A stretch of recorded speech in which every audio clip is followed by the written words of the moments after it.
með góða samstarfsaðila okkar frá Vodafone Group og Cisco og reynda fleiri fyrir kannunum á eftir til hjálpa okkur að ræða þetta. Ég ætla bara að opna fundinn áður en að Guðfinnur Sigurvinsson kemur og stýrir fundinum.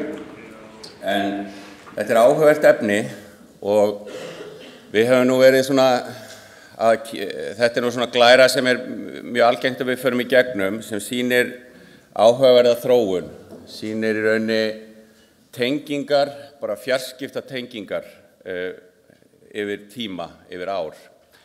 Og við sjáum það að frá því að síminn var fundin upp, þá tókum 100 ára að tengja milljarð heimila við fastlínuna. Síðan kom GSM-byltingin og við sáum þróunina hraðari þá, kannski svona 20-25 ár, að 7 milljarðar farsímatenginga væri dreift heiminn. Það ber öllum saman það að það verður algjör sprenging í tengingum á næstu 10 árum og þá það þessi hlutir og þessi tæki og svo framvegis sem að verða tengt og þetta mun á okkar mati og við höfum verið að standa fyrir svona ýmsum fundum þetta valda náttúrulega gríðarlegum breytingum.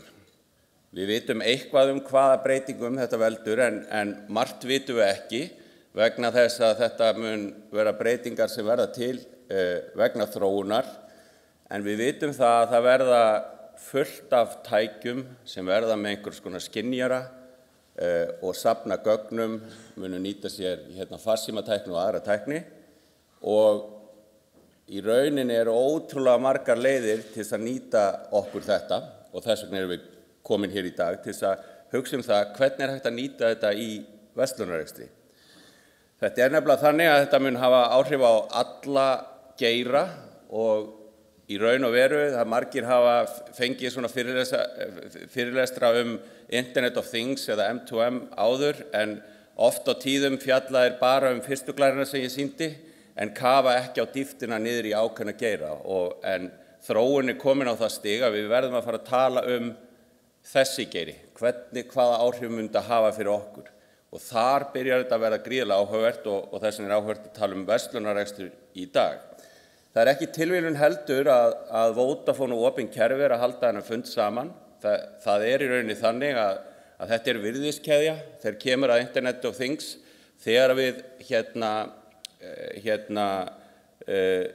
við erum í rauninni búin að og auðvitað erum komin á fulla ferð með að sjáum í rauninni tengingaþáttinn og þar leggjum við auðvitað mikil áherslu á öryggismál og erum í góðu samstarfi við Vodafone Group í því að halda utan allan þennan öryggisþátt og þetta fer yfir farsímakerfi sem eru öruggari heldur en internet eða þessu leyti oft á tíðum en í rauninni hinn hluti virðiskeðjunnar, það sem til dæmis aðilar eins og opin kerfi koma sterk inn, auðvitað tækin sjálf, skynjararnir og svo hugbúnaðurinn sem að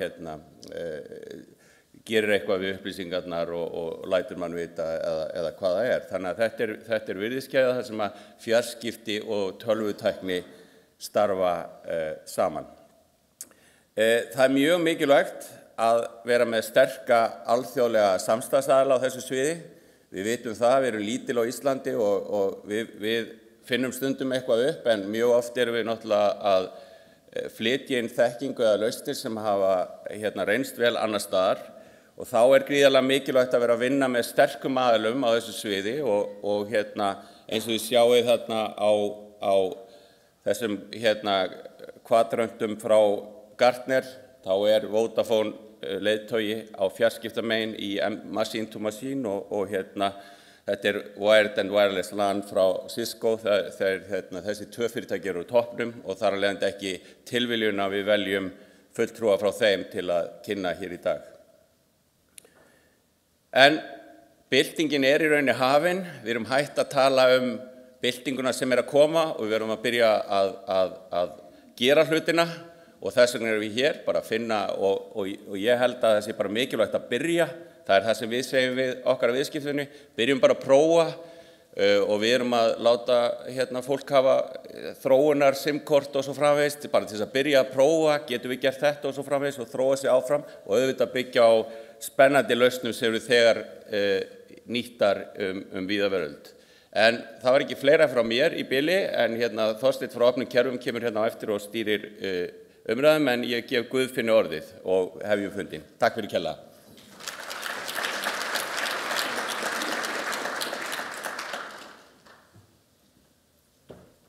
Takk fyrir þetta, Stefán. Ég heiti Guðfinnur Sigurjónsson, fundarstjórinn ykkar. Ég starfa sem verkefnastjóri samskiptamála hjá Vodafone á Íslandi. Fundurinn fer fram á íslensku, en við erum auðvitað með 2 erlenda sérfræðinga, þannig að við munum nota ensku eftir atvikum og eins og ykkur sjálfum finnst þægilegast þegar fram í sækir, en það verður þýtt á pallborði þegar kemur að þeim hluta. Fundarstjórinn í pallborðinu verður Þorsteinn Gunnarsson, hann forstjóri opinna kerfa, hann stýrir umræðum, hann hefur verið með opnum kerfum í 2 tímabilum í yfir 13 ár, sem framkvæmdastjóri ráðgjafar og þjónustu og sem forstjóri fyrirtækisins. Hann einnig stjórnarformaður Icelandic Startups og þekkir því þennan geira mjög vel.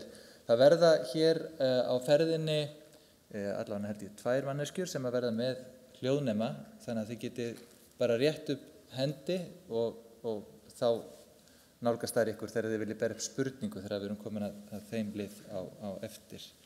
En þetta þetta mjög spennandi eins og við hefðum hjá Stefáni, þetta að breytast mikið allt með hjálp tækninnar, við erum komin langan veg frá því þegar kaupmaður rétti böggul yfir búðaborð og kúnninn borgaði og hélt heim á leið.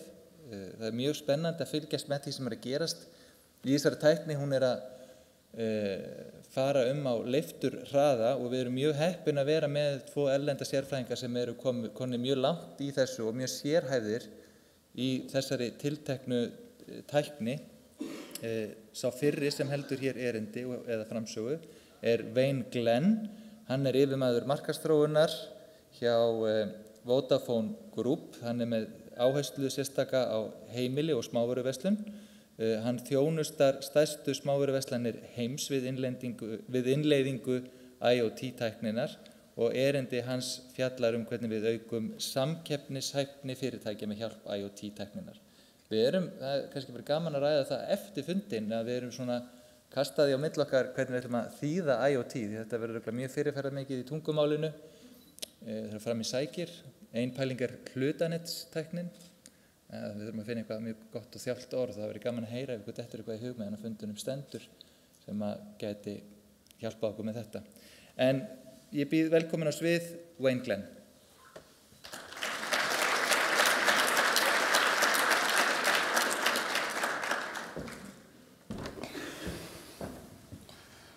So first off, good morning. My name is Wayne Glenn, as introduced. Thank you very much. I lead the retail sector at Vodafone Internet of Things, and I'm actually really delighted to be in Iceland this morning today. My first time in Iceland, arrived yesterday afternoon. Back where I'm at in the UK, there's no snow, so I decided to take a little walk around Reykjavik, and I took a picture, I took a selfie as you do, or as you may not. And I took that picture and I sent it to my 3-year-old son via my wife. My 3-year-old son sent a message back via my wife asking, am I at the North Pole? Also, am I best friends with Father Christmas Santa Claus? So now I have a 3-year-old son who believes that I am in touch and friends with Father Christmas, so I can use that for the rest of the year. So I have lots of benefits of coming to Iceland, over and above coming to talk to you guys. But of course, I'm here to talk about retail, connected retail, how IoT can support retailers become more successful, to engage and to interact with their customers better.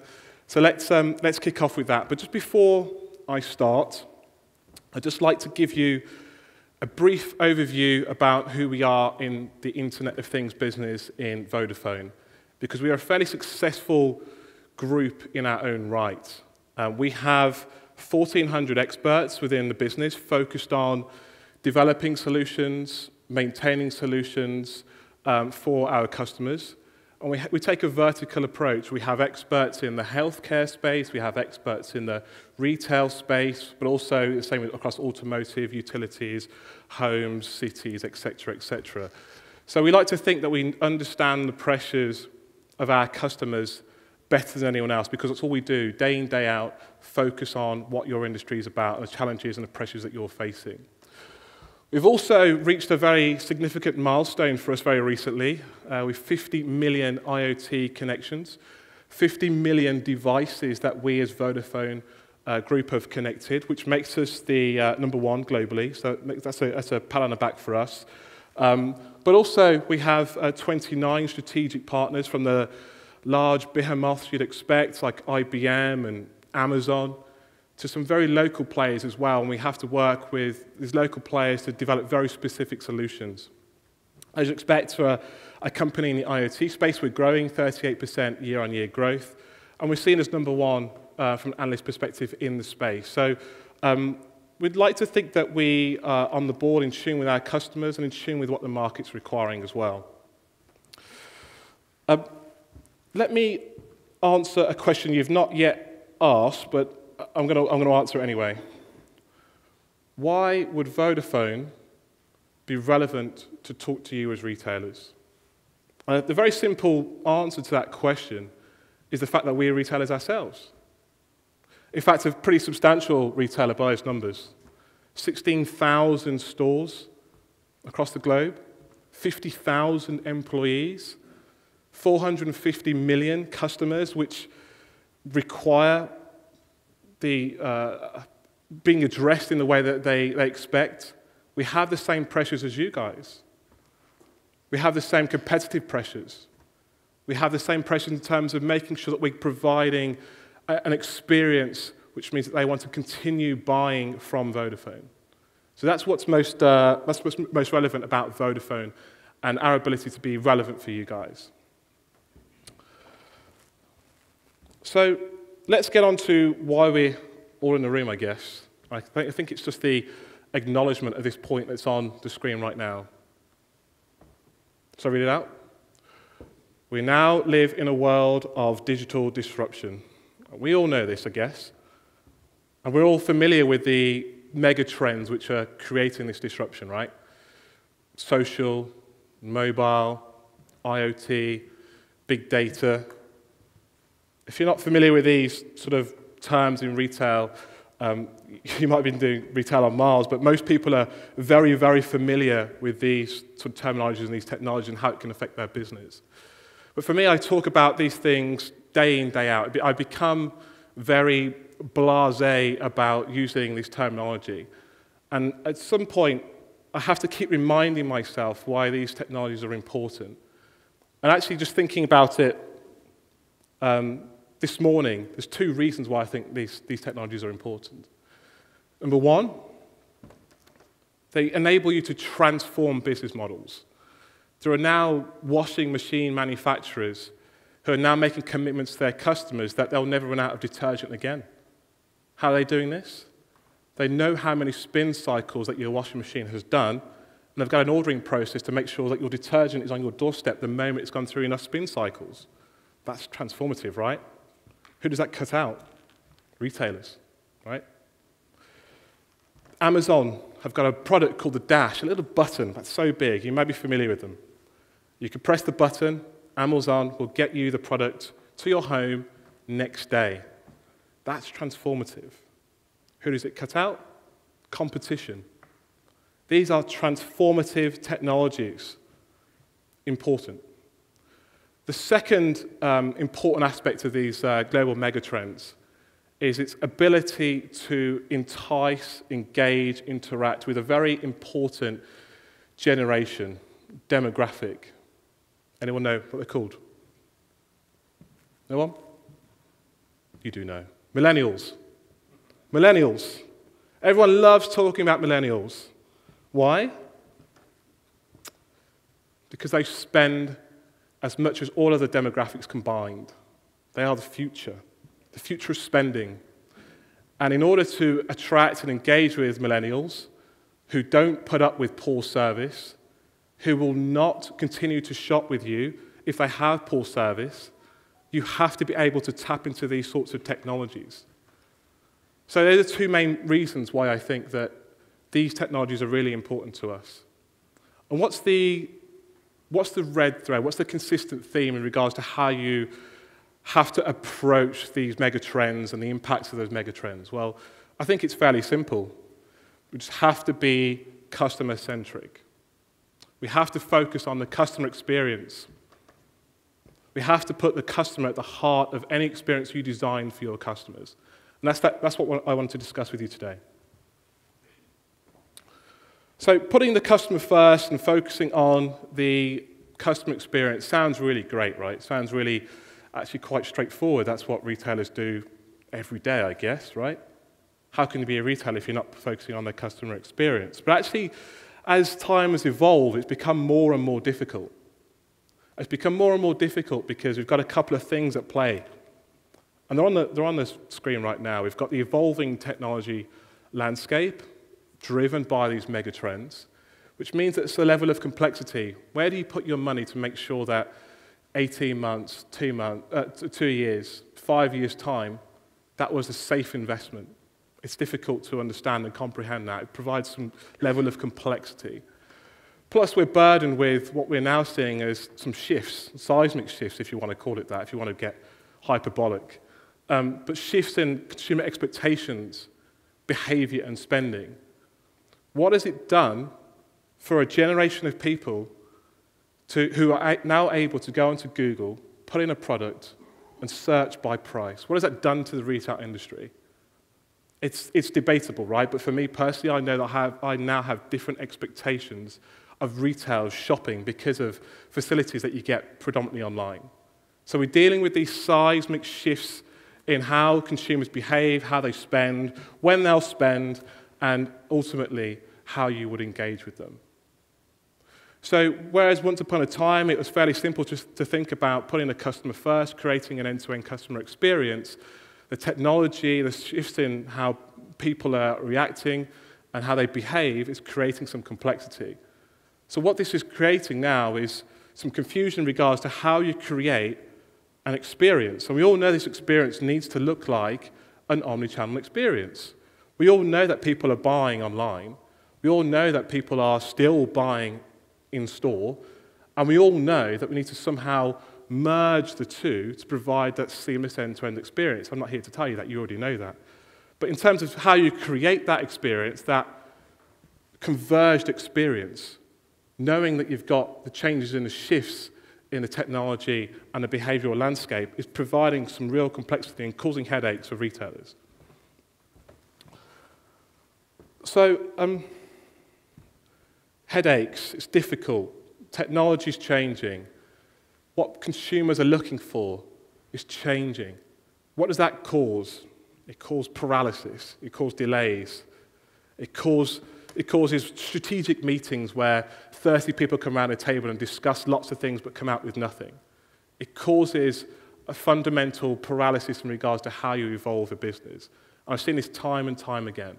There are very few retailers who are really good at creating an omni-channel experience. But the thing is, you can't hang around and think about how you strategically develop this omni-channel experience. Because customers are already buying across channels. They're already buying off their mobile. They're already buying online, already buying in a store. A prime example myself, and I bought something myself yesterday, which the whole process of buying that I thought was quite amusing. I just want to share with you today.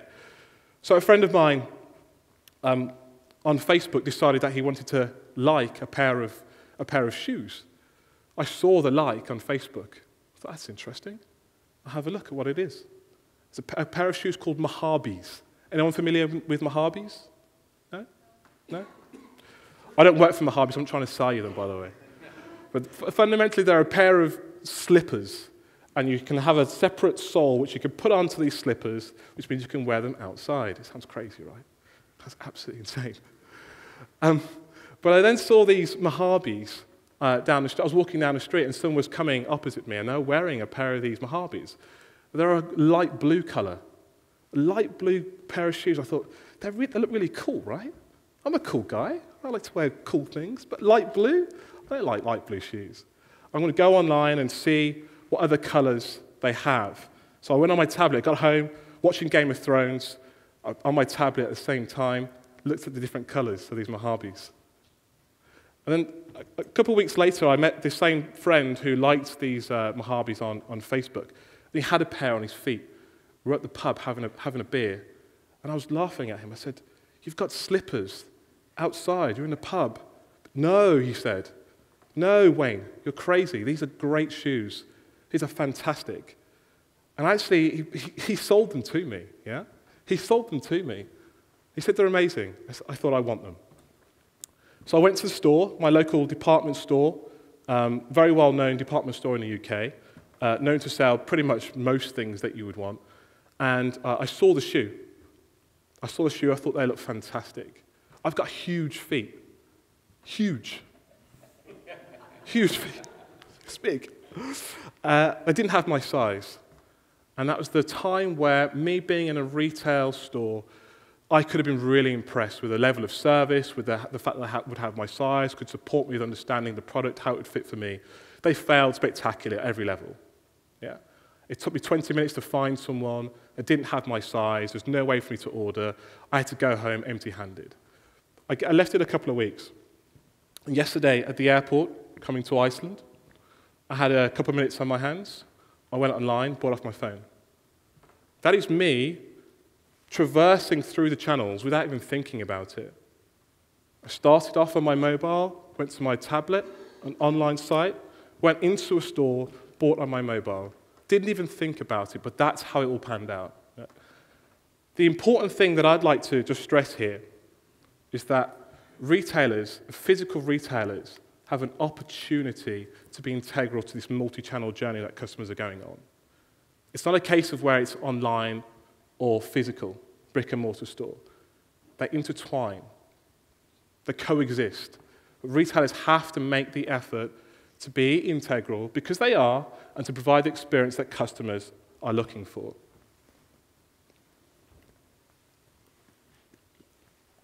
So how do you do this? And actually, it's a bit like cooking. Any cooks? There is. You liars. You all cooks. Everyone cooks. You can come from two angles. You can either start with your ingredients and try and figure something out. I dare someone to figure out a meal from those ingredients. I think it's fairly difficult. Quinoa and turkey sausages, difficult meal. Or you can come the other side and create a vision of what you want and then find the ingredients. It's a bit like IoT. In IoT, I think you start with understanding what you want as an output. And when we develop solutions at Vodafone, we always start on the left-hand side. What does our customer, the retailer, need to understand? What sort of data insights do they need to improve their customer experience? What is the action that they need to execute to be able to provide a better customer experience? And then we work to the right. We figure out how you do it. We figure out the cloud infrastructure, how it integrates potentially with other devices or other platforms. And then we figure out the devices that you need to collect that data, to provide that experience. It's a fairly simple process, but people tend to come from the other side. People tend to think, what devices are out there? And then think about how they could potentially use the information from those devices. Flip it round. Flip it round, it becomes a lot easier. So let me just take you through a few examples of how Vodafone have taken this approach and worked with a number of customers in delivering some very specific solutions. Hopefully these aren't the run-of-the-mill, and we'll give you some understanding about the art of the possible as much as what you know is out there right now. So the first one is actually with a fuel retailer, a very well-known fuel retailer. And this is them acknowledging the end-to-end journey of their customers. So the main problem that they had, in fact every fuel retailer seems to have, is that the actual buying experience from a fuel retailer is pretty poor, right? In fact, I think it's probably the poorest experience out of any sort of retail environment. Buying fuel, it's terrible. They understand this, but actually the margins in selling fuel are fairly slim, so the investment that they have to spend on the forecourt is also very slim. So they wanted to make sure that the buying journey was enabling them to get customers to buy more in the actual store itself. You fill up on the forecourt, you go into the store to pay, there are things there you can buy.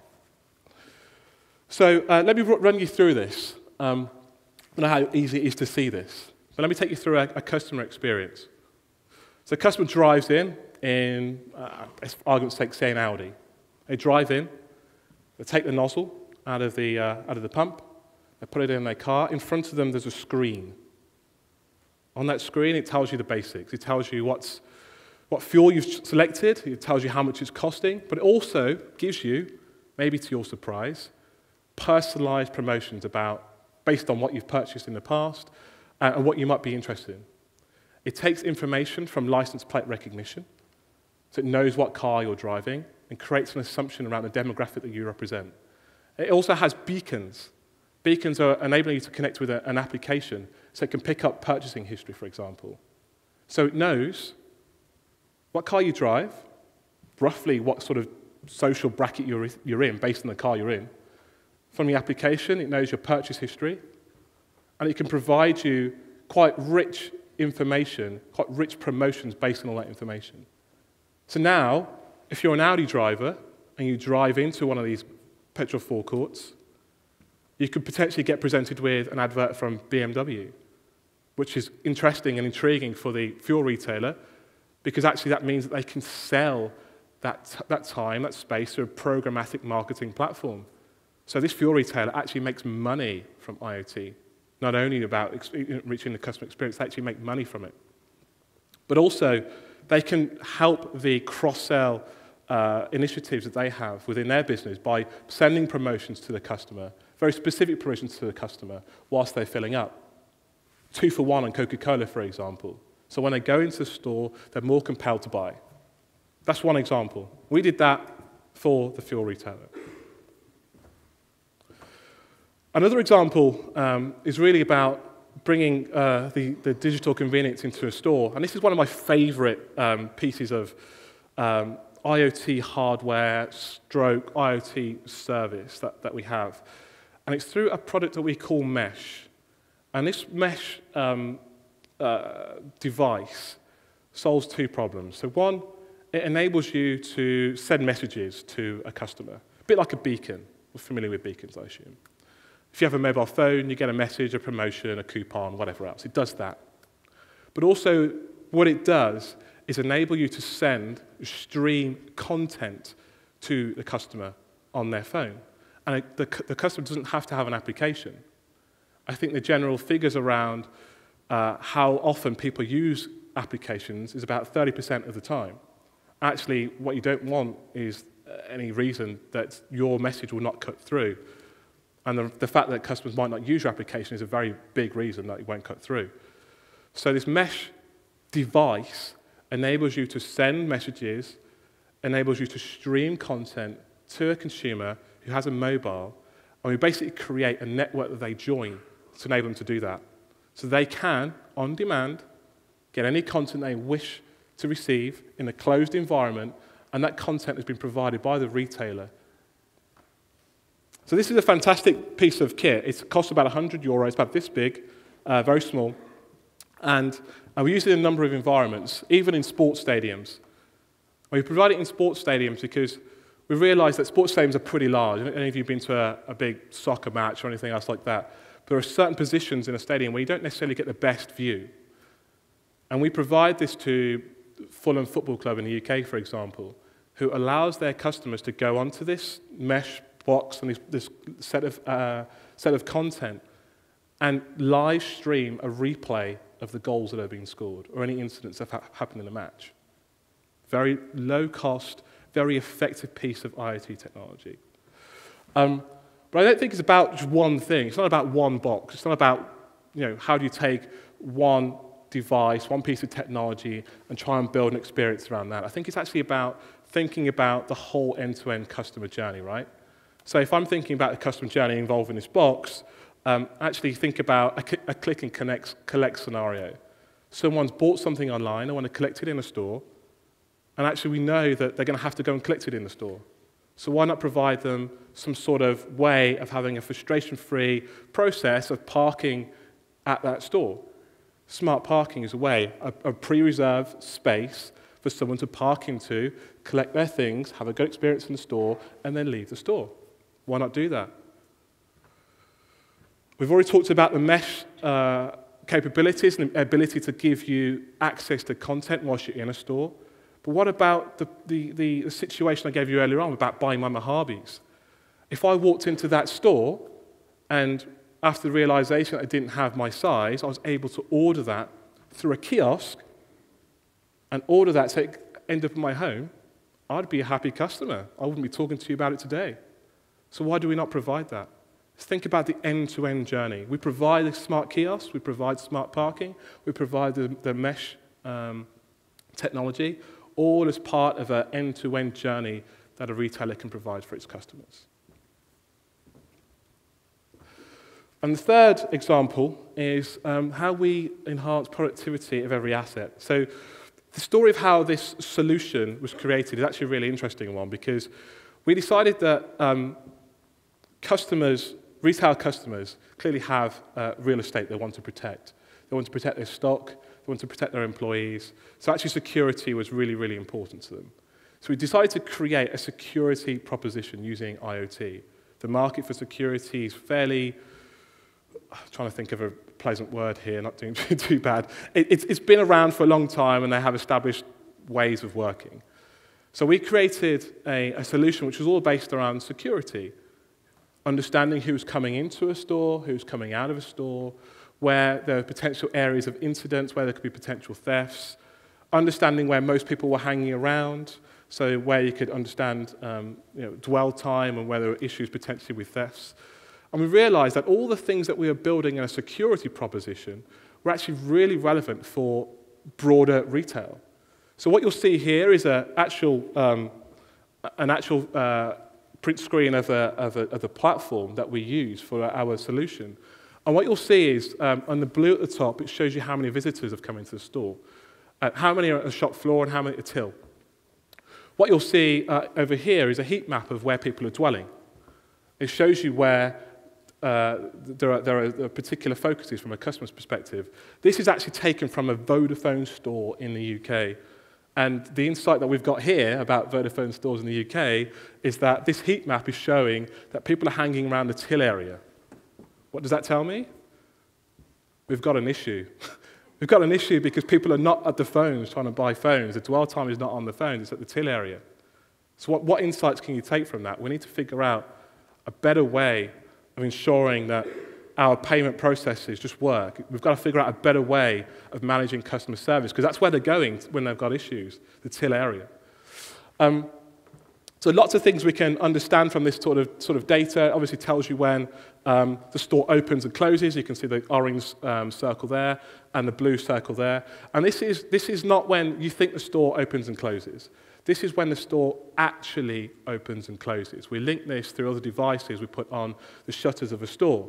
So if you think about the simple fact that time is money when you're a retailer, if, for example, one of your branches is not opening on time, that's costing you money. We know when it opens and closes. We know the weather and the precipitation, how that would affect footfall across the stores.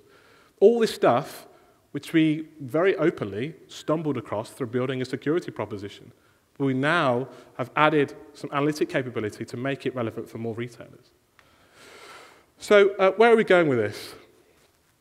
Well, for me, again, I'll repeat, the focus has to be on the customer experience. The focus on the journey, the end-to-end journey. And that, for me, is across all of the sort of 4 areas in which customers go through in terms of making a purchase. And I've created a little chart here which kind of gives you some insight into the kind of things you might do. This is by no means prescriptive. But if you think about the first phase of a customer journey, it's about discovery. How do they know about a product or a service or a brand? And actually, the way that we've done this repeatedly with retailers is actually targeted advertising via digital signage. So what? Not particularly compelling, right? Well, actually, we use something called mobile analytics. So our mobile analytics means that we understand when people are going through a particular area at any particular time. Also, for our mobile analytics, we know the kinds of people who are going through a particular area at a particular time, which informs the media agency, informs the retailer of particular areas where they should focus to target specific demographics. Much more effective.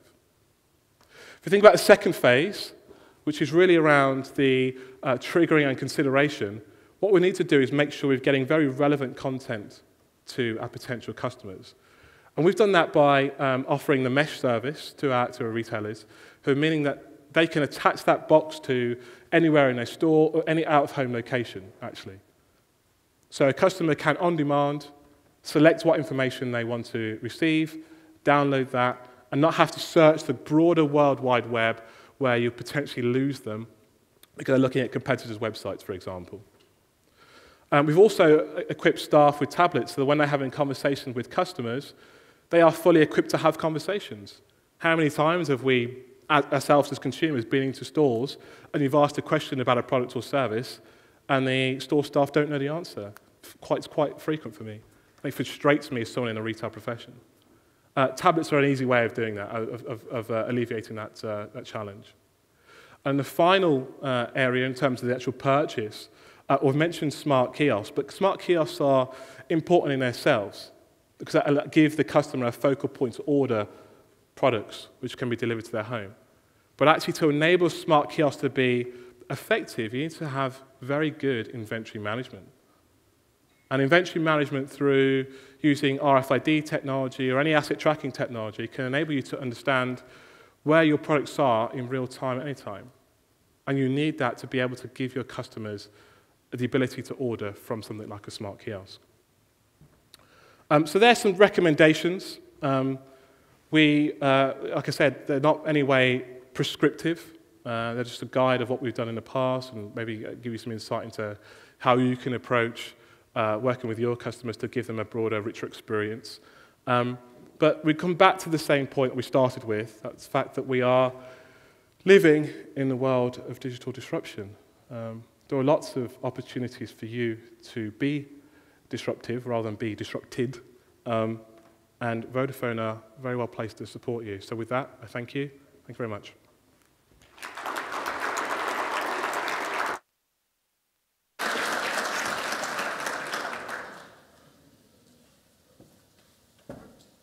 Thank you, Wayne Glenn. Næsta tekur til máls Robert Persson. Hann vörusérfræðingur hjá Cisco Meraki og hann sér viðskiptin við Norðurlöndin fyrir það fyrirtæki og aðstoða viðskiptavinni við að taka hlutanettstæknina, IoT, Internet of Things, í sína þjónustu á einfaldan hátt, en erindi hans hér fjallar hvernig við getum dregið úr rekstrarkostnaði með hjálp IoT-tækninar, dreift áhættu og sparað tíma. Robert Persson, velkomin.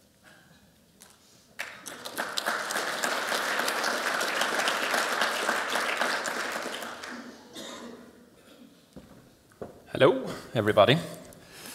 Hope you're doing great. Very happy to be here today as well. So my name is Robert Persson. I would be the product specialist for Cisco Meraki.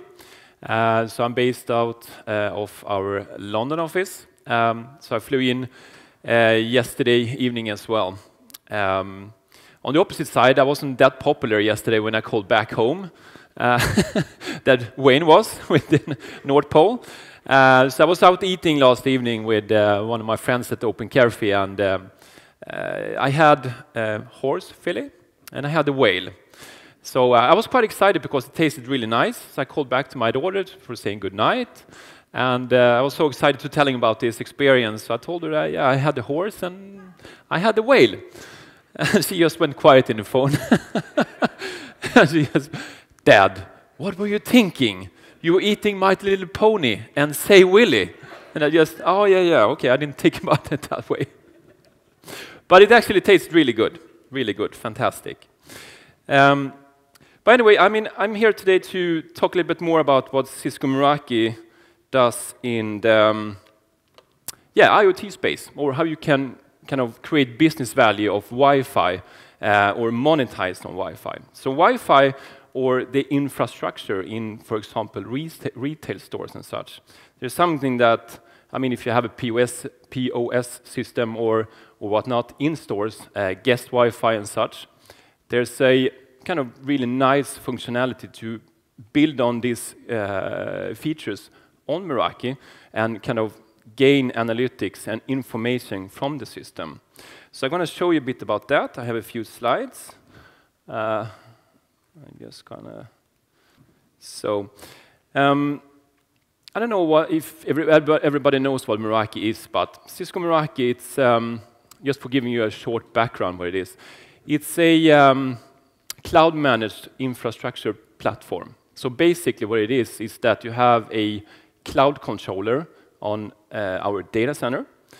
And on that cloud controller, you basically connect your devices. So if it's an access point for delivering Wi-Fi in stores, if it's a switch or firewall for creating security on the edge in the stores, IP telephone, mobile device management, or security, CCTV cameras, all of this is connected to the central dashboard that will be in the cloud.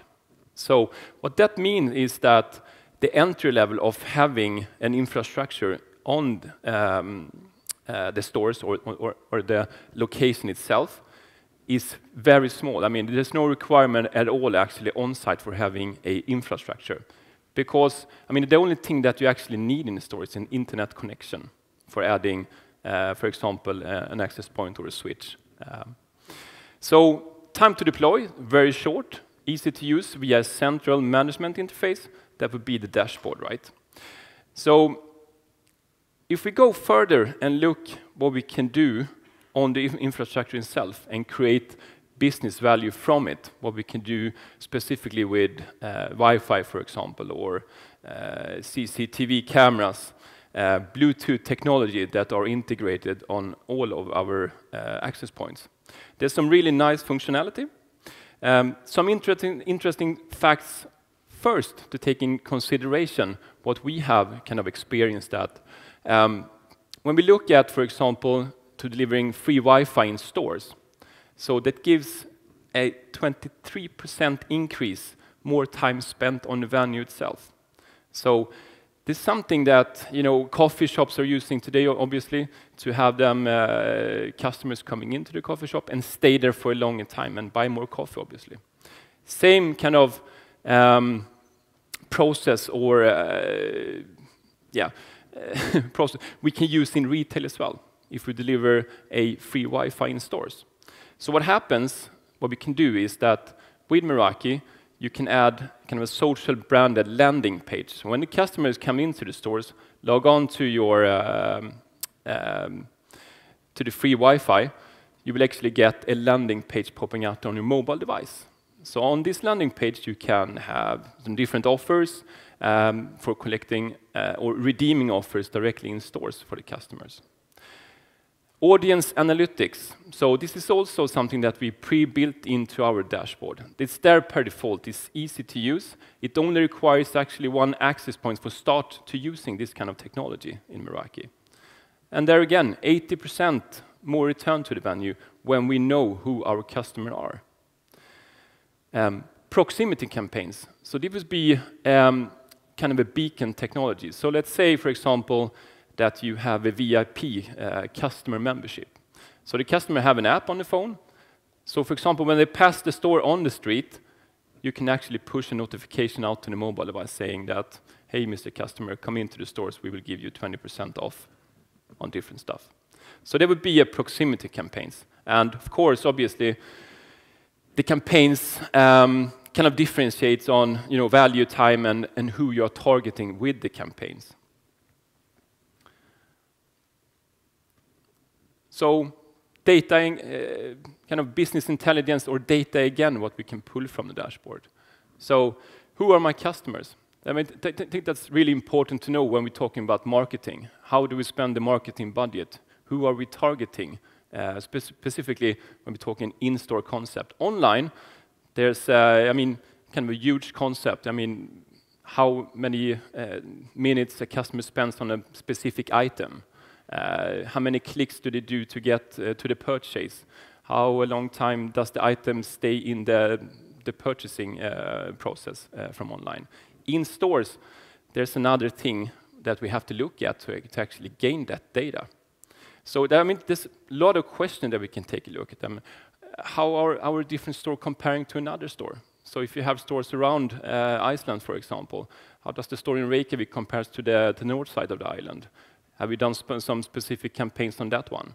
And it's an easy, again, that I will show you a bit later, how we can pull that information, and here's a call. And there's some specific solutions that are built onto Meraki. For example, we take a look at the location analytics, pre-built reports, where we can take a look more in depth of customers coming into the stores. How many is coming into the stores? Is it new customers or returning customers are coming in? How many minutes do they spend in the stores? So there's a specific report that we can take a look on, that are pre-built, obviously, in Meraki, for gaining that kind of visibility in what's happening out there. So if we add also the demography of the consumer, so if we know the gender, and if we know the age of the customer coming in, we can also make more kind of pinpointed campaigns to that one.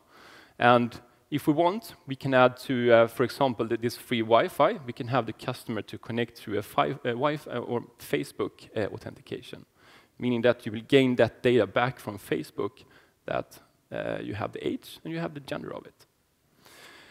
Captive portal. There again, we have the splash pages. That would be a landing page with different campaigns that are popping up on the consumer's mobile device when they're coming into the store. And the mobile apps itself, where you can have the proximity campaigns going on. Location tracking is also something that we can take a look on the movement pattern within the store. Where are the customers going when they come in? Where have we kind of located the shelves with the merchandise in the store? So all of this kind of information is pre-built by default in Meraki. So we can use it in a very easy way. Again, it only requires one API actually to get this kind of insight. So for example, I mean, as an example of a customer using Meraki today and in kind of a retail concept throughout. So Max, it's a retail or convenience stores around Canada. So they kind of tried out Meraki. They wanted to know more if they could gain, returning customer and increase that number. So what they did, just as an easy example, on every $5 spent, they gave out free lollipops to the customer, just as a trial. And it actually showed that they got a 25% increase in returning customers of using only the Wi-Fi as a calculator. So what happens is that when you're moving around, for example, a city or a shopping street that has Wi-Fi enabled, you will always leave a digital signature from your mobile device to the access point. So that would be a part of your mobile device MAC ID. So this MAC ID, the platform collects, meaning that they can recognize you when you come back the next time as a returning customer or a new customer, right? Take, for example, this one. Panera in US. So what they have done is that they build a staffless counters. So they don't want to have any staff in the store itself. So on the app, the customer will actually order the food or the sandwich.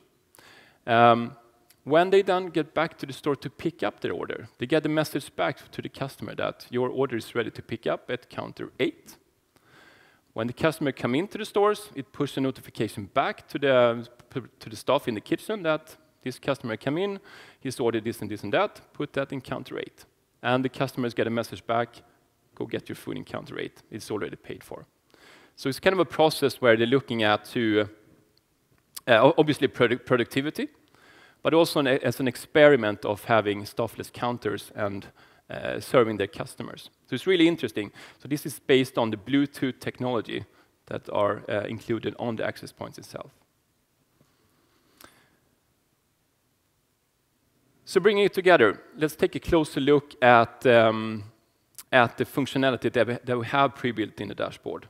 So just for an example, how it looks like for adding Facebook Wi-Fi, for example, on the guest Wi-Fi itself in the store. So when configuring a SSID in the dashboard, it's really easy. So, I mean, kind of a process of 2-3 minutes.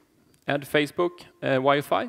You will also add your Facebook account to this one to have the customer authenticate through the Facebook page.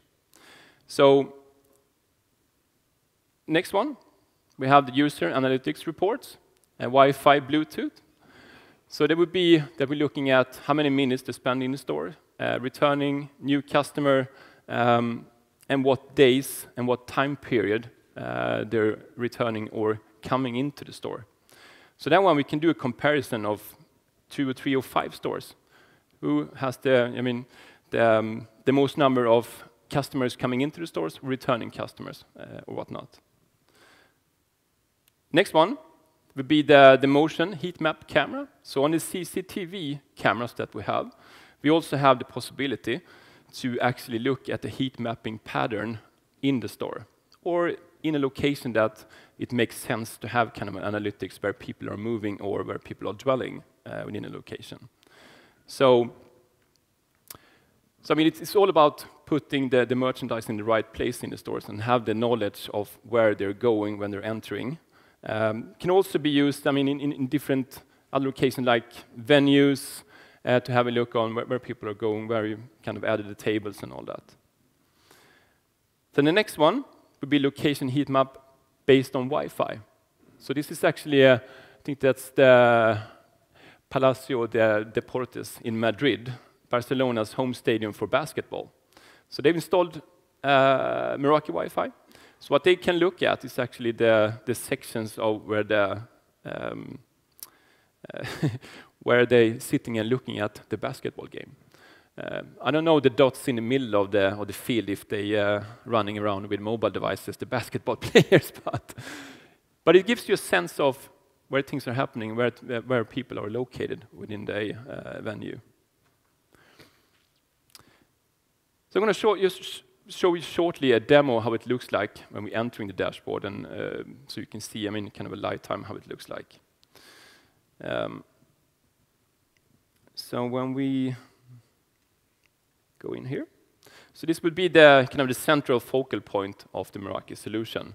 So an easy to access dashboard. I mean, as long as you have a web browser, you can access and get the intelligence. And it's still not dashboard, web browser.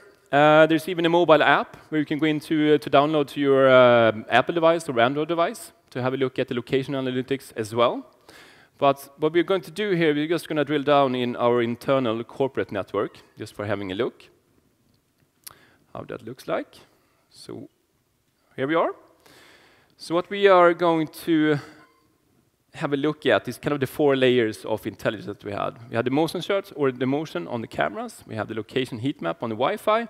And we also had the location part analytics on numbers and the Facebook Wi-Fi, right? So we can take a look at the camera starting there to see how it looks in real time to pulling this information. So the cameras here, we just search for the camera that we want to have a look at. So we can take the bike rack in our San Francisco office. And we can take the central rack. And here we're pulling a live feed from that security camera we are looking at. So stream starting. Yep, there it is.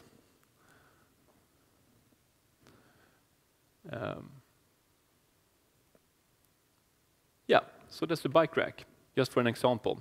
So we can do here, so we have the live feed, and we can go to the analytics part, and we can just drill down to what date, what hour, or what hours are we going to have a look at. Start date to end hour. So what we get here is actually where kind of the movement has been occurring in the frame of the camera. So on day, on time point or timestamp, we did cameras. So pretty easy to gain that information. It's like 2 clicks. Going back, we can take a look on wireless and have the location heat map based on the Wi-Fi. So we can enhance this picture a bit more, or we can.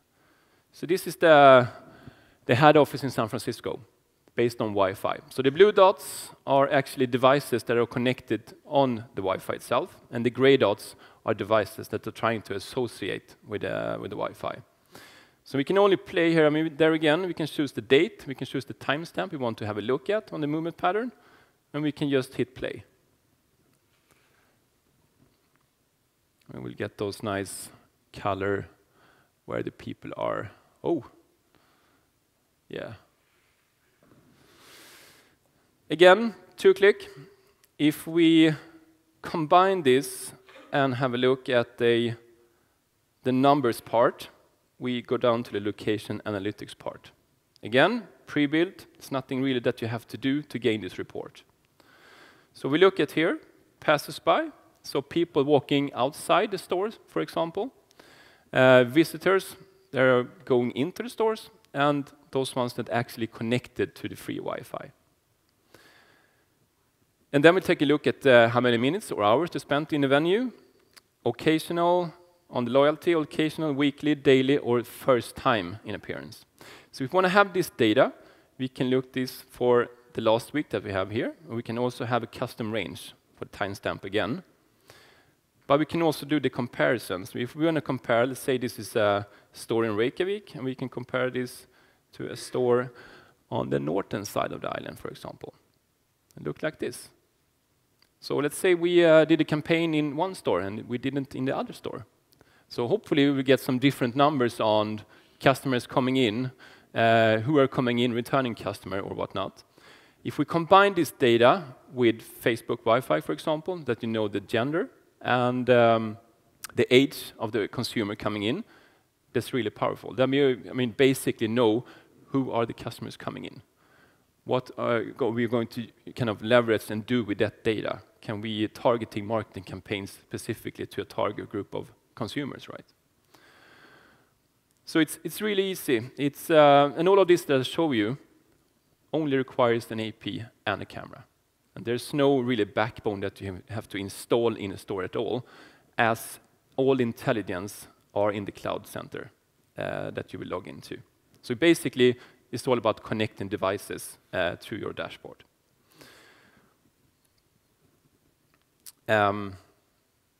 Yeah, okay, we can stay with this one. So lastly, I mean, this is the way that Meraki has chosen to present the data for our customers. But you can also do, if the data is not kind of adequate, or if you want to pull it out, or maybe if you want to integrate this data with your own CRM system, have a look at stock inventory, personal plans, weather data, or whatnot. All of this kind of data can be pulled out from the dashboard as well. So we have open APIs. So an API is actually, you had a few guys standing out here before that actually build a platform on top of Meraki, pulling the location data and build their own system on it. So it's freely to use our APIs. You can build out them even further to gain intelligence with your own system for gaining even more business value. So I think that's it, what I wanted to talk about. I'll be here during the session today as well for answering questions, or if you want to have some more information about this technology. But yeah, thank you very much. Róbin að Kerfa, ég ætla að stjórna panelum hérna og ég ætla að bjóða Wayne og Robert og Elísabetu Sveinsdóttur og Margréti Árnadóttur að koma hérna og sitja með mér í panelum. Gjör svo vel. Wayne and Robert.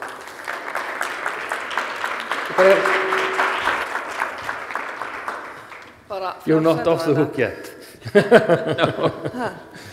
So, og ég vil, þessi panel bæði á ensku og íslensku. Ég vil hvetja ykkur til að spyrja, verið óhrædd, þið getið spurt hvort heldur sem á ensku eða íslensku og við munum þýða ef á þarf að halda. En ég ætla að biðja kannski þær stöllur Elísabet og Margréti aðeins að kynna sig fyrir áhorfendum og hérna svona segja hvaðan þær koma. Já, eins og Þorsteinn sagði, Elísabet Sveinsdóttir heiti ég og ég segi nú stundum bara að ég sé svona markaðskona, ég ætla að kalla mig konu en ég segi nú oftast kelling, svona markaðskelling, hef verið í ýmsum brönsum og mjög áhugasum einmitt svona þróuna í þessa veru en markaðsmál eru svona mín ær og kýr. Margrét. Já, ég heiti Margrét, sæl. Ég vinn hérna sem framkvæmdastjóri í tæknisviðs hjá Ölgerðinni, sér þar sem sagt framleiðsluna, alla framleiðslu og var áður í orkugeiranum þannig að hérna þetta mjög áhugavert, sérstaklega fyrir Ölgerðina, algjörlega við erum eins og við segjum, framleiðum mjög mikið af vörum og erum að dreifa allar markaðinn þannig að þetta mjög áhugavert fyrir okkur. Getur kannski aðeins svona alltaf hvernig þið sjáu fyrir að þessi tækni og þessi bransi IoT hafi áhrif á ykkar fyrirtæki? Þetta hefur svo mikil áhrif sko að við erum bara í miðjum svona hvirfilbil myndi ég svona meti það og ég held að bara sá og það fyrirtæki sem verður svona hvað fyrst að tileinka sér þessa tækni og þú veist innleiða þetta alla leið, það mun verða svona game changer þannig. Ég er nú svo gömul að ég man það þegar Bónus opnaði sína fyrstu búð og einhverju ábyggilega henni munaði líka, þá tóku þeir í notkun skanntæknina. Áður fyrir var þetta bara verðmerking á vörunum og ég man líka eftir að ég bjó í Þýskalandi í nokkur ár, í kringum 1990, og verslaði mjög reglulega í Aldi og þar voru einmitt kassakonurnar sem mundu öll númerun öllum vörunum. Þið munu kannski einhverju eftir því.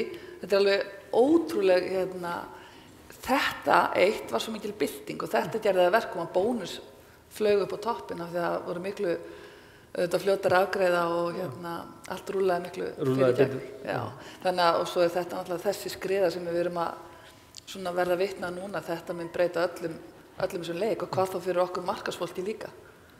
Getum fara að hugsa hlutina algjörlega með allt öðrum hætt og miklu miðaðra að hverjum og einum viðskiptavini miðað við hans þarfir.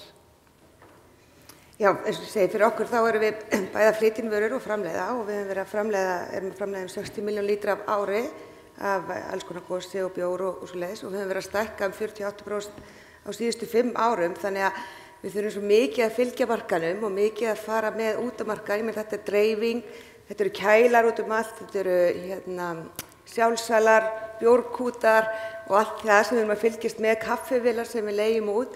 Þannig að það geta fylgst með því, til dæmis hvernig, hvað kaffivélarnar eru að vinna mikið út á markaði, sem sagt hvort að vanti kaffi geta boðið upp á að við bara komum með kaffi þegar sem sagt kaffið er búið, af því við ekki vitum þá hvað búið að hella upp á mikið og alls konar svoleiðis. Passa upp á það að sé ekki útrunnið í sjálfsölum og til dæmis líka eins sem áhugavert sem ég bara detta í hug í dag sko, að því að við erum til dæmis að selja mjög mikið af bjór, náttúrulega kútum út allt og þeir seljast mjög misjafnlega eftir hvaða tegundir þeir eru. Og það skiptir okkur rosalega miklu máli að við séum ekki með sko gamla kúta einhvers staðar út á markaðnum, þú veist, þannig að kannski á einhverjum stað eru einhverjir gamlir bjórkútar sem hefur ekki selst einhvern tegund af og þá komið fólk inn og fær sem sagt vondan bjór og við viljum náttúrulega það ekki að svo upplifun komi. Þannig að við getum einhvern veginn fylgst með sko bara dælunum okkar, þú veist, hvað er að fara á hverjum stað og þvílíkt. Það myndi skipta gríðarlega miklu máli. Spurningar úr salnum núna? Allir, já, gjör svo vel. Er ekki mæk þarna einhver staðar?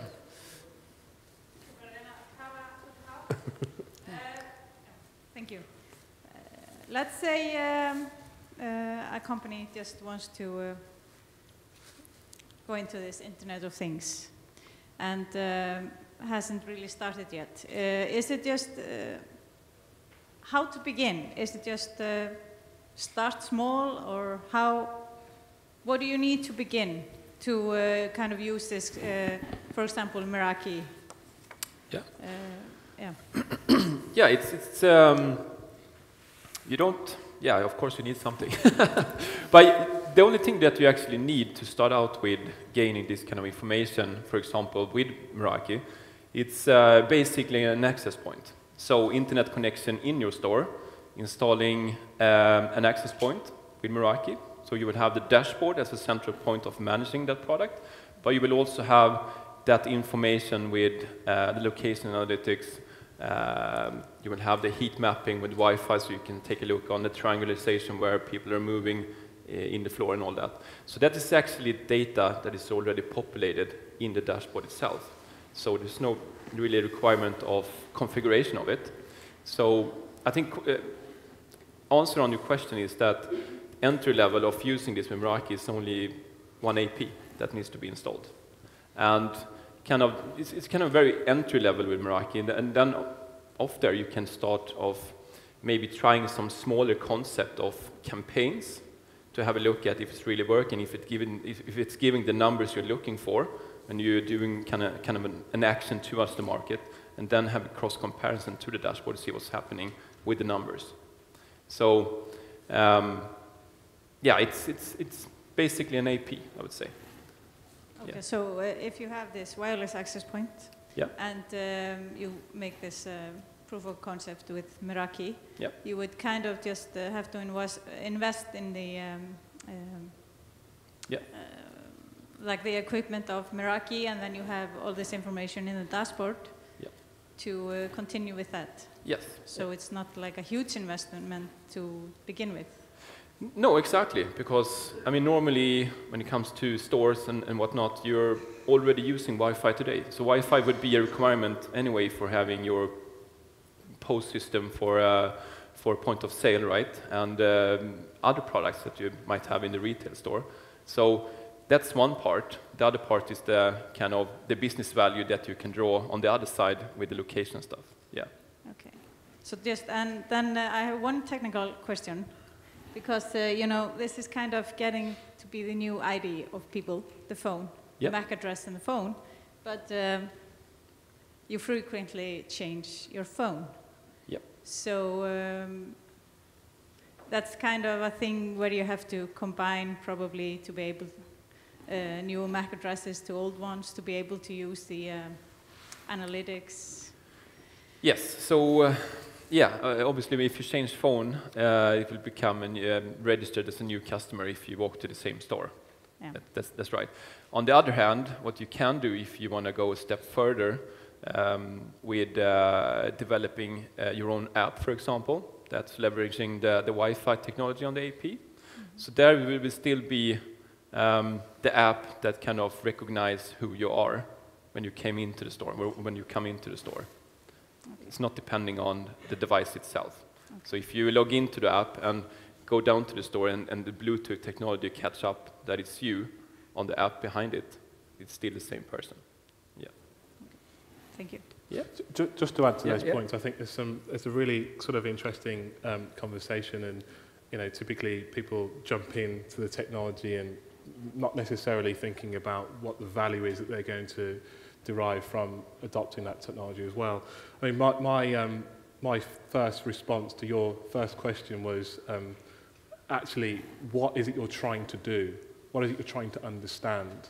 And then work back at, is this the right technology for me? And I'm not trying to do anything against Cisco Meraki, but what is it you're actually trying to do? Because as a retailer, there's lots of different types of technology you can buy.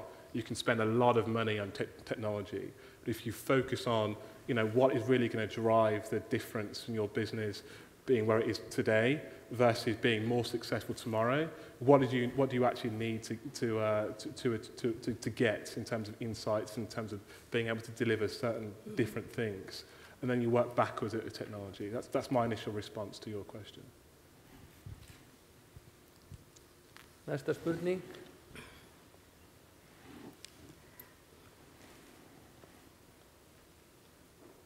Can I say something? Já, gjör svo vel.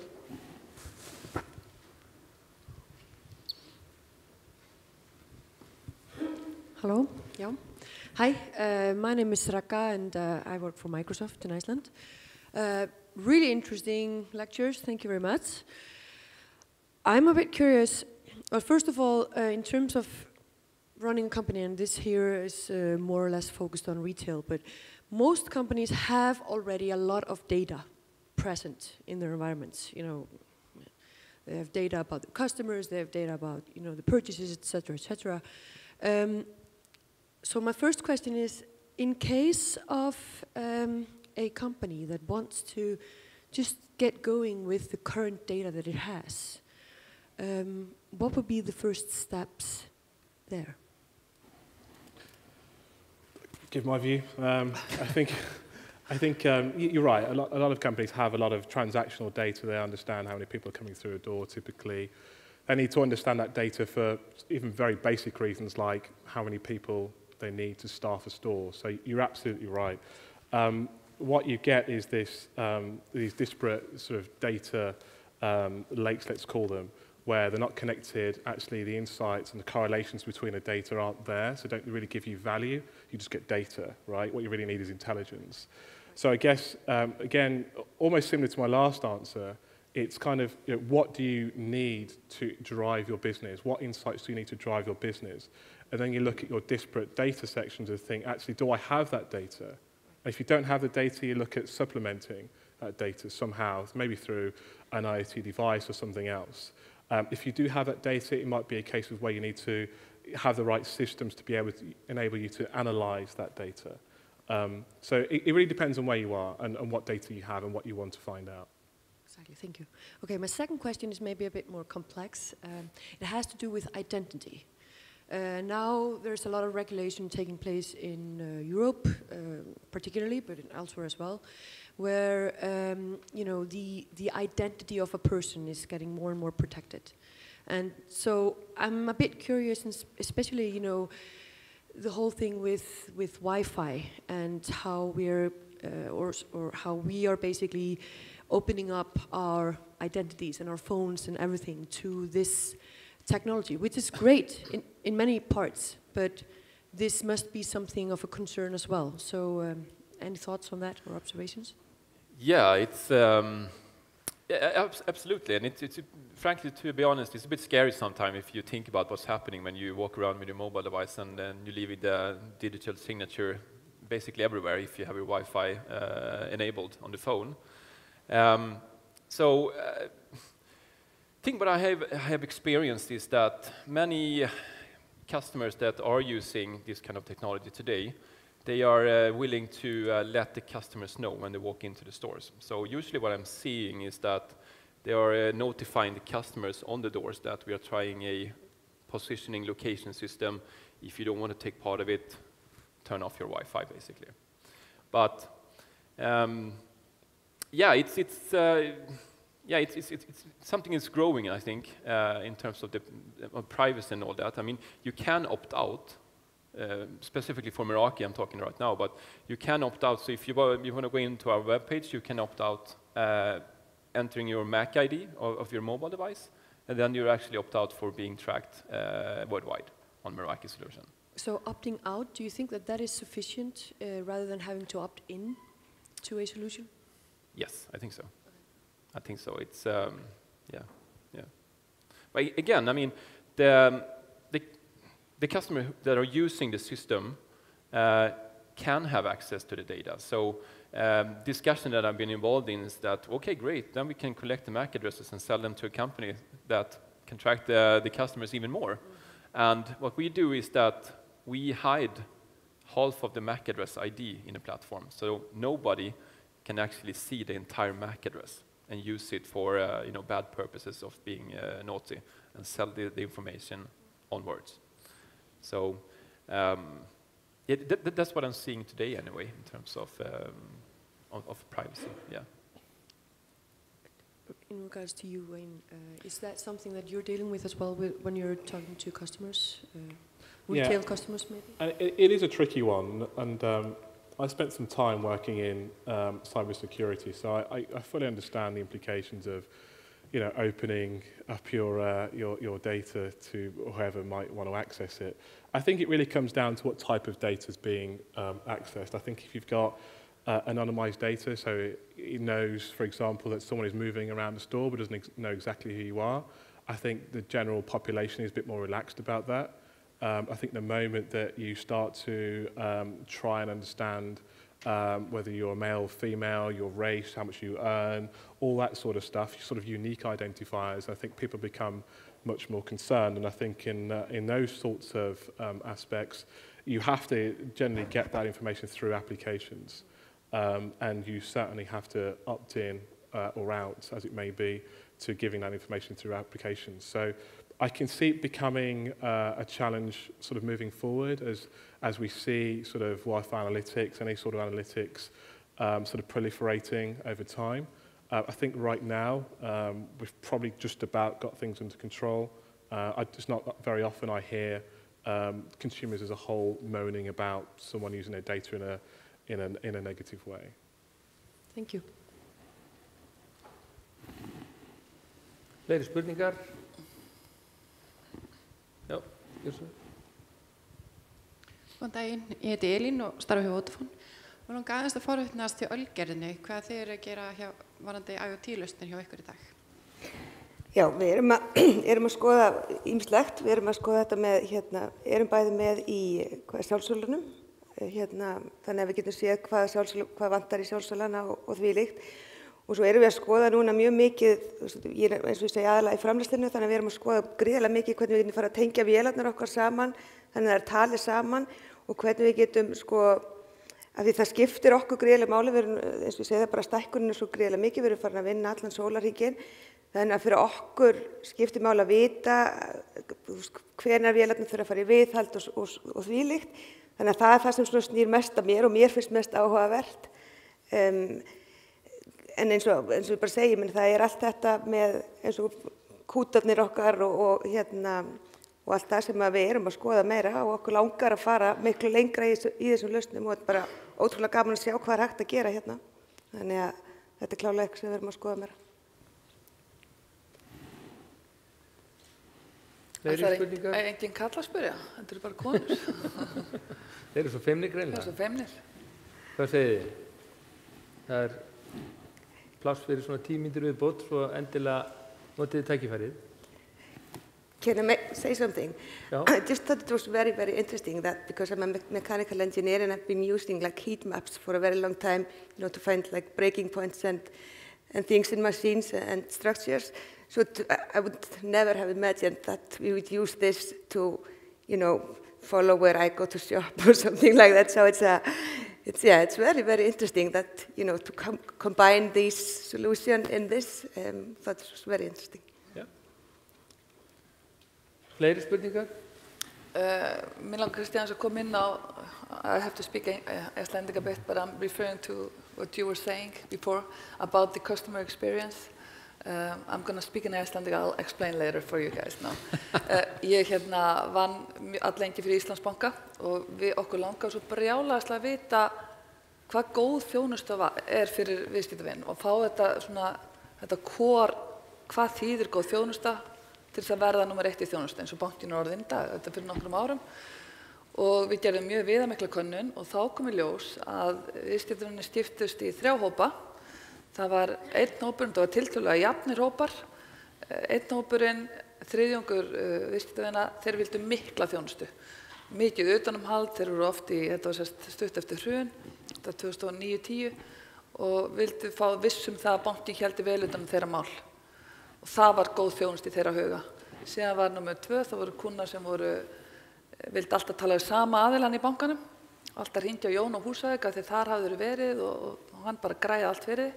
En þriðji hópurinn og mest stækkandi hópur, góð þjónusta fyrir honum var að geta gert allt sjálfur á netinu. Góð þjónusta var ef bankinn lét hann algjörlega vera og eiga sig. Og í dag veit ég, þetta er eitthvað 2009, 10 eða 11, minni mig, ég man ekki alveg hvað þetta var. Nú er þetta orðinn sá hópur sem að dóminera bankana. Það er að segja, bara ég vil ekkert vita af ykkur, ég vil bara geta gert allt mitt sjálfur, taka lánin og allt saman. Þannig að talandi svona upplifun, að frábær þjónusta er að þessu leyti að þessi sjálfvirkni, þessi sjálfsafgreiðsla. Og einfaldleiki. Einfaldleikin og þarna held ég að við komum inn annars í sambandi við svona Internet of Things að þú veist maður bara býður spenntur eftir því inn í heilbrigðisgeirann líka. Að sé farið að þú veist að fólk getur farið að nýta það. Já, mjög áherslu að apótek að koma núna með eitthvað app sem að loksins.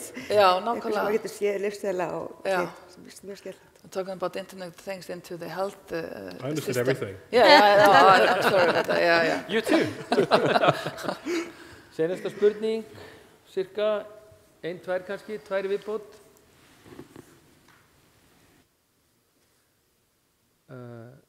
I would then maybe like to ask you guys,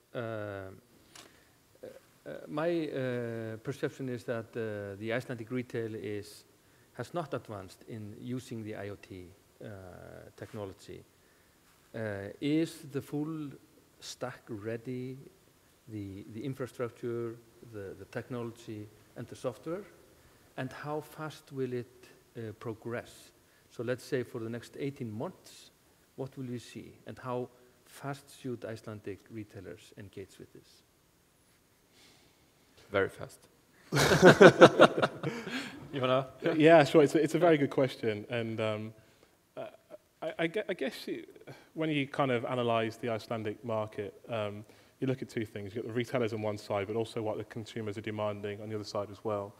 And what we're seeing across, let's say, Western Europe, US, for example, is an advancement which is all based on mobile, actually, online and mobile, purchasing, browsing for products on mobile. And there's no reason why that shouldn't happen in Iceland. Everyone has a mobile in Iceland, right? So actually, I think it's just a matter of time until people start to understand and recognize that there is another way of searching and buying, and actually it'll be a case of where Icelandic retailers need to catch up. Otherwise, the people who have made that first step will actually be in pole position to take advantage of the market. So, 18 months, 12, 18 months, whatever time frame you want to put on it, over the short to medium term, I would expect any technology related to mobile, understanding how people are using mobile to access and purchase products would be really quite popular. So that, for me, would encompass sort of Wi-Fi analytics. It also encompass beacon technology in terms of being able to send promotions to people who are using mobiles in a store. I think there are lots of implications for what I see as probably a mobile tsunami when people start to realize that buying through mobile or using mobile as part of their customer journey is preferable. Yeah, absolutely. I totally agree with what you're saying, Wayne, there. And I think that was something that would keep on growing. What I'm seeing in the Nordic market as well, Denmark, Sweden, Finland, and such countries, that they maybe are a bit more developed or mature when it comes to the analytics part of Wi-Fi, for example. But it's not that they're fully blown and it's integrated everywhere. It's still kind of in the curve of going upwards. So yeah, I think that's something that will grow hugely in the Icelandic market going forward. And it's not only retail. I mean, I know municipalities, for example, using or planning smart cities, where they have a look at where people are going, or the visitors of the cities going on specific time points to the tourist attractions and whatnot. City of Mallorca, in a known tourist town, they're using this technology on the beaches, actually. If we look at the peak times when people are going down to the beach, when they're using the tourist information and whatnot. So I think that's a huge area that is coming more and more to have the insight on what's happening. And Wi-Fi, in 2017, it's basically everywhere. Everyone wants to have it, and everyone's using it, mobile devices and such. Yeah. Síðasta spurning, eitthvað staðar?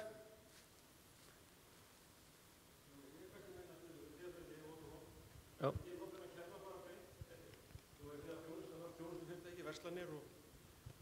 Þjónusta verslanir og annað slíkt.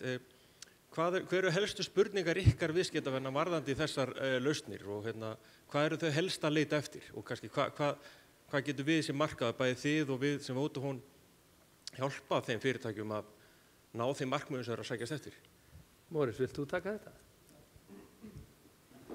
Ég get svarað þessu.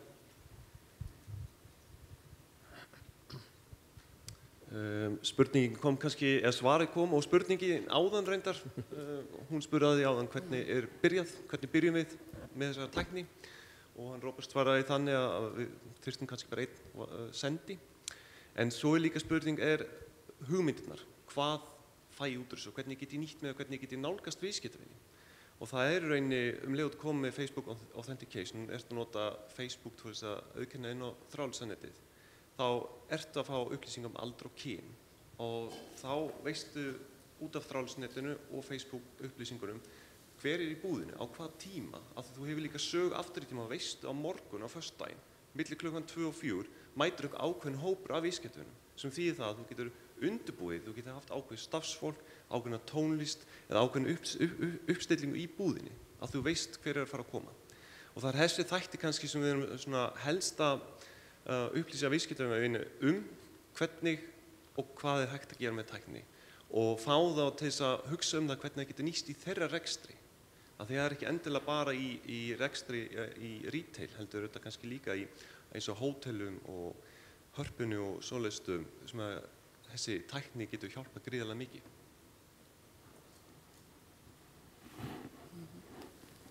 Ein spurning í viðbót?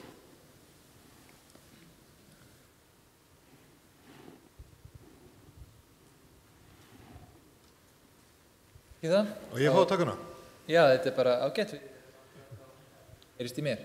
Við erum akkurat á tíma, en mér datt nú í hug svona kannski til að slúta þessu með alla þessa tækni. Ég minnist þess að 2008 þegar Facebook var alveg ný á nálinni, þá var allt unga fólkið þar og einn daginn þá allt í einu dúkkar upp í fyndu nýja vinidálknum mynd af ömmu vinkonu minnar sem var þá áttrætt og okkur fannst þetta alveg ógeðslega fyndið að gamla væri komin á Facebook og hún var spurð þetta og þá sagði hún að daginn sem ég hætti að tileinka með nýjustu tækni, þá fyrst verði ég gömul.